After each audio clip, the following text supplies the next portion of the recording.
तो चलिए आज एक बहुत ही असरदार कहानी सुनते हैं जिसका नाम है एक टोकरी का वजन।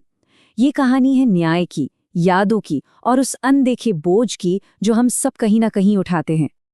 लेकिन कहानी शुरू करने से पहले एक सवाल है। कभी सोचा है कि अन्याय का वजन कितना होता है?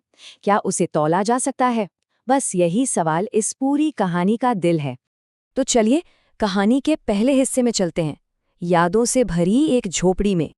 तो देखिए, एक तरफ है एक बहुत बड़ा आलीशान महल और ठीक उसके साए में एक छोटी सी टूटी-फूटी झोपड़ी। महल है एक अमीर जमींदार का और झोपड़ी एक गरीब विधवा की। मतलब एक तरफ ताकत और पैसा और दूसरी तरफ बेबसी। अब ये जो झोपड़ी है ना, ये सिर्फ मिट्टी और फूस का ढांचा नहीं थी। ये तो उसका पूरा संसार थी। पीढ़ियों से उसका परिवार यहीं रहा था। यहीं उसके पति ने दम तोड़ा, यहीं उसका इकलौता बेटा और बहू भी चल बसे।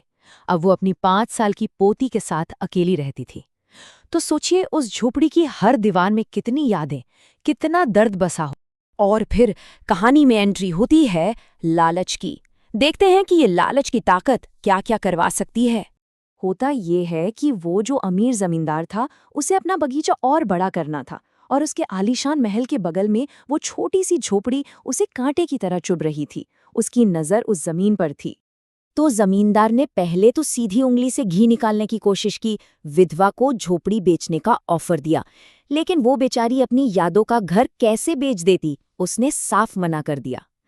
अब जब बात नहीं बनी तो जमींदार ने अपनी ताकत का इस्तेमाल किया। चालाक वकीलों को पैसा खिलाया, कोई कानूनी दांवपेच ढूंढा और कोर्ट के जरिए धोखे से उस झोपड़ी पर कब्जा कर लिया। और फिर उस बूढ़ी औरत को उसकी छोटी सी पोती के साथ जबरदस्ती घर से बाहर निकाल दिया। अब कहानी एक ऐसे मोड़ पर आती है जहां दिल पसीज जाता है। ये हिस्सा है एक पोती की गुहार का।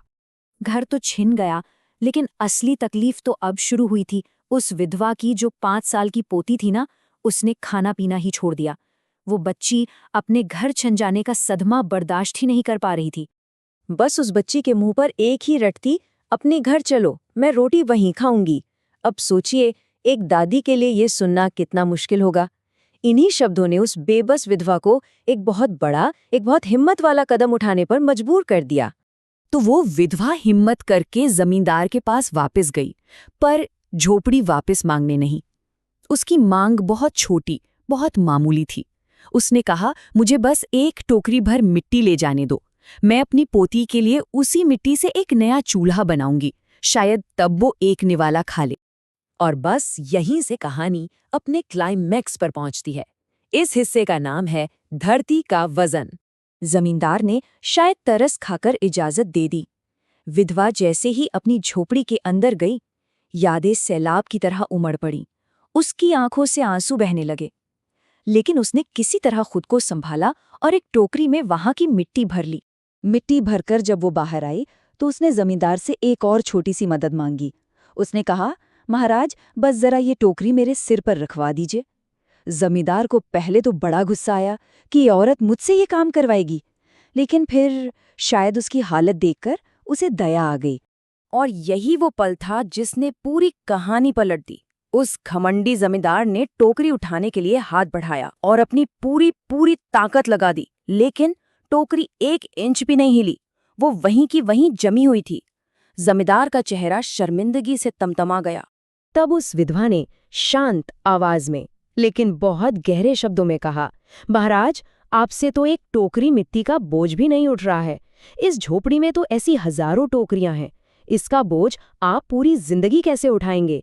ये सवाल नहीं था, ये एक आईना था जिसने जमींदार को उसकी असलियत दिखा दी, उसे अंदर तक हिलाकर रख दिया। तो चलिए अब कहानी के अंजाम तक पहुंचते हैं। एक ऐसा सबक जो विनम्रता के बारे में है। हमारी कहानियों में एक शब्द है धनमद। इसका मतलब है दौलत का नशा। एक ऐसा नशा जो इंसान को अंधा कर देता है, उसे सही और गलत का फर्क भुला देता है। वो जमींदार भी इसी धनमद में चूर था, लेकिन उस एक टोकरी के वजन और विधवा के सवालों ने उसका सारा नशा, सारा घमंड एक पल में चकनाचूर कर दिया। उस पल जमींदार को अपनी गलती का, अपने गुनाह का एहसास हुआ। वो शर्म से पानी पानी हो गया। उसने उस विधवा के पैरों में गिरकर माफी मांगी और सिर्फ माफी ही नहीं मांगी बल्कि इज्जत के साथ उसकी झोपड़ी उसे वापस लौटा दी। आखिरकार न्याय की जीत हुई।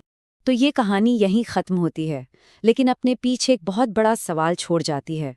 हमारे कर्मों का, हमारे फैसलों का असली वजन क्या होता है? क्योंकि वो टोकरी, वो सिर्फ मिट्टी की टोकरी नहीं थी। वो उस औरत के दुखों, उसकी यादों और उस पर हुए अन्याय के बोझ से भरी थी। एक ऐसा वजन जिसे कोई ताकतवर इंसान भी नहीं उठा सकता।